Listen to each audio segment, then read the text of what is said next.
नमस्कार, आप देख रहे हैं न्यूज एजेंसी और मैं हूं भारती। इस वक्त मैं मौजूद हूं बादली विधानसभा क्षेत्र का गांव है उखल चना कोट है और दो गांव है, एक छोटा कोट बोलते हैं, एक बड़ा कोट बोलते हैं। और ये गांव है एक अपने आप में विशेष रूप से प्रसिद्ध भी है क्योंकि पचगांव के तहत आता है। छोटे छोटे गांव मिलकर एक बड़ा पचगामा तैयार किया था। रोशन प्रधान मेरे साथ मौजूद हैं जो इस पांचों गांव की अगुवाई करते हैं, चाहे वो किसी भी बड़े कार्यक्रम का आयोजन हो या राजनीतिक कार्यक्रम हो या कोई खाप पंचायत हो।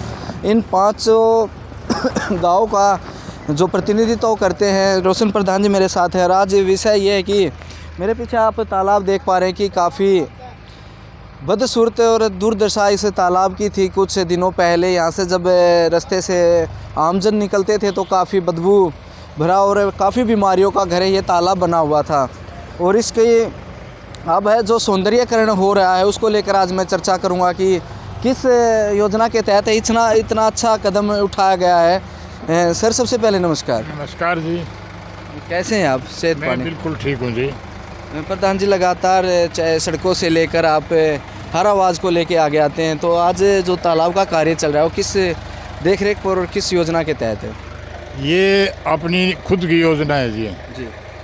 इसमें गांव के कुछ विशेषकर इसी पड़ोस के आसपास के नौजवान साथियों ने मेरे से एक दिन चर्चा की थी कि भी इसमें पंचायत का, प्रशासन का, सरकार का तो कोई ऐसा जो है ना वो है नहीं मदद है कि इसका जो है ना हम सौंदर्यीकरण कर लें और इसमें जो इसको खुदाई करा दें इसकी। क्योंकि इसमें इतना बदबूदार पानी था कि पशुओं में भी और इंसानों में भी बीमारी का खतरा बना ही रहता था।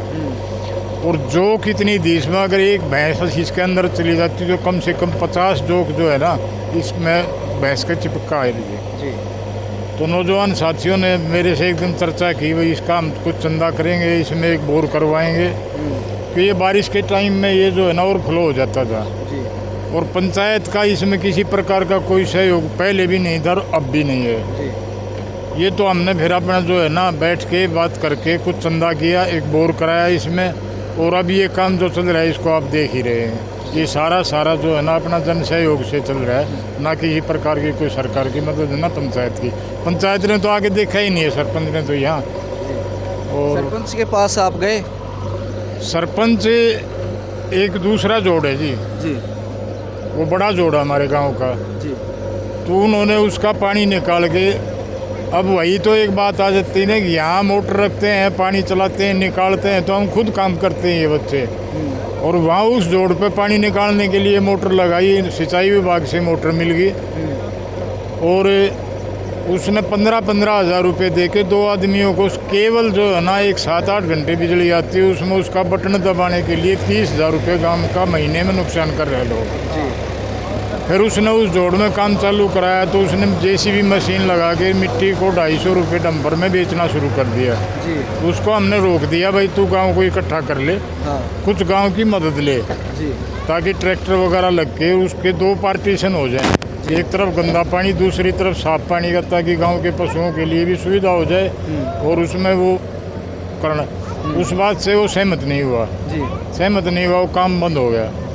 फिर ये जो युवा बच्चे दिन देखा, भाई ये तो यहाँ जो है ना ये मेन रास्ता है गांव का जी, तकरीबन आधे से ज़्यादा गांव जो है ना इसी रास्ते जाता है। अब बारिश के टाइम में अगर कोई किसी की डेथ हो जाती है और यहाँ पानी भर जाता है तो बड़ी दिक्कत होती है आने जाने में। तो इसने युवा साथियों ने कुछ इन जो ना ये प्रोग्राम करके और हमने ये काम शुरू कर दिया, अपने निजी श्रमदान से हो रहा है ये, इसमें ना कोई पंचायत का हो ना सरकार का है। क्योंकि जिस तरह से इसके बाद ब्लॉक समिति मेंबर होते हैं, जिला पार्षद होते हैं और आपके वार्ड का पार्षद तो जब भी कहीं अगर बाइट देता तो बोलता कि पहले पचगांव का कैंडिडेट आता था। हर समय पचगांव से बातचीत शुरू होती है। कभी आगे देखा अब उन्होंने कहा, उसकी बाइट जब हम लेते थे तो बोलते थे कि 19 के 19 गाँव को साथ लेके चलूँगा। और आजकल है ना, कभी देखना पे चाहे वो बादल विधानसभा क्षेत्र का विधायक हो या झज्जर विधानसभा क्षेत्र का या कोई कहीं से भी आए, उसको बगल में एक चेयर होती है, वहाँ हाजिरी लगाने पर वो लगातार है मौजूद रहते हैं। उसको क्या लेके देखते हैं कि वार्ड की जनता को इग्नोर करके एक MLA से काम चल जाएगा? अब तक तो मेरे ख्याल से चुनाव के बाद पार्षद महोदय तो यहाँ गांव में तो आई नहीं है, चाहे कोई प्रोग्राम हो किसी प्रकार का, चाहे कोई किसी की तो कोई दुखद घटना हो, अब तक तो उन्होंने कोई ऐसा नहीं किया है। हाँ, हम विधायक के पास गए नहीं, अगर हम विधायक के पास जाएंगे तो इस मामले में हमारा सहयोग जरूर करेंगे जी। तो, और पार्षद का इसमें कोई सहयोग नहीं है जी। ब्लॉक समिति मेंबर का? ब्लॉक समिति मेंबर तो हमारे गांव का ही है जी, जी। उनका तो अभी तक तो कोई विशेष नहीं है। बाकी ये आपका और मेरा तो है नहीं, एक गांव की ना, सामना ये तो पूरे गांव का है जी। जी। ये जोड़ जो है पूरे गांव का, और इसमें तो मैं तो ये चाहता हूँ गांव का हर व्यक्ति सहयोग करे ताकि जो है ना सुचारू हो जाए, अच्छा काम हो जाए। देखो, शुरुआत तो कोई 1 या 2 10 आदमी करते हैं इस प्रकार के कार्य की, उसके बाद गांव ने सहयोग करना चाहिए और पार्षद, ब्लॉक समिति मेंबर, इस किस्म के व्यक्तियों को तो बल्कि आगे आना चाहिए ताकि उनकी जो है ना लोगों में, गांव में, समाज में उन प्रतिष्ठा ही बढ़ेगी मेरे ख्याल से। तो ये तो एक धर्म का भी काम है जी और समाज के लिए एक बढ़िया काम भी है। प्रधान जी, कितनी लागत है वो गांव के जो चंदा इकट्ठा करके इसमें आ जाएगी? कितना खर्चा आपने उठाया है? देखो जी, अभी तो हमने चंदा कुछ कम किया है, उसमें तो एक बोर करा दिया हमने, 1-2 दिन जेसीबी मशीन चल गई, अगर जरूरत पड़ी तो और भी करेंगे चंदा इकट्ठा। बाकी अब ये जो ट्रैक्टर वगैरह चल रहे हैं ये हमारे अपने निजी खर्चे है चल रहे हैं, इसमें कोई चंदे का या सरकार का किसी प्रकार का कोई वो नहीं है। और अनुमानित लागत कितनी आ जाएगी? अनुमानित तो जी, इसमें जो सारा काम तो पैसे से करा होती है तो लाखों का काम है, लाखों से ज़्यादा 2-3 लाख रुपये का काम है। गाँव के ऊपर एक वजन ही आएगा? बिल्कुल वजन है जी। और है योजना विधायक जी से मिलने के आगे? देखो, करेंगे बात कल में, अगर वो अपनी तरफ से कुछ मदद कर दें तो अभी बात की नहीं है जी। वैसे हमने ऐसा सोचा नहीं था कि हमें किसी के पास जाना पड़े, ये तो थोड़ा गीली मिट्टी है ये, और ज़्यादा जल्दी हमने इसमें यूँ किया कि जो है ना अगर बारिश होगी तो ये यूँ का यूँ रह जाएगा, कोई फ़ायदा नहीं होगा जी। तो कल हम सोच रहे हैं कि एक मशीन और लेके आए और ज़्यादा ट्रैक्टर ये लगा के इसको जल्दी 1-2 दिन में ही साफ़ करा दें। जब सरकार की उपलब्धियां गिनाई जाती हैं तो अमृत योजना के तहत है तालाबों का सौंदर्यीकरण की एक योजना है, उसमें कहीं कहीं हम देखते हैं ना तो किसी तालाब के लिए 1.5 करोड़ का खर्चा दिखाया जाता, कहीं 75 लाख का, कहीं 60 लाख का, लेकिन यह एक तरह से अनदेखी की गई है सरकार के द्वारा। यहाँ तो बिल्कुल अनदेखी है जी। फिर एक और है ना, ये सरकार की कोई भी योजना है और उसकी कोई इमदाद मदद मिलती है ना तो उसके बजरिए पंचायत मिलती है, लेकिन पंचायत का तो हमारे गांव का शायद ऐसा हाल है, पिछली योजना में भी यही था, अब इसमें भी यही है। अब उस जोड़ पे जो था ना सरपंच तो कहीं आगे आता नहीं, उसके परिवार का एक है कोई वो सुंदर वो आगे खड़ा हो जाता है, वो अपने आप को सरपंच मानता है, तो इस किस्म की दिक्कतें आ रही है। और ये काम सरकार से तो पंचायत ही वो करे, अपना रेजुलेशन दे, कोई डिमांड रखे, इस किस्म की कोई कार्रवाई पंचायत करती नहीं। और अब आपस में पंचायत का और पंचों का मेरे ख्याल से सरपंच का सहयोग भी नहीं है, आपस में उनकी बनती भी नहीं है। नहीं। और भी युवा साथी मौजूद हैं, कुछ कहना चाहेंगे इस विषय में? हम तो यही कहना चाहेंगे कि भाई अपने पंचायत भी अगर सहयोग करती तो और अच्छा लगता जी। ठीक है। और रही बात ये भैया प्रधान जी ने बाकी बता भी दी है, और जो ये रास्ता था ये रास्ता आम पूरे गांव का ही है लगभग जी।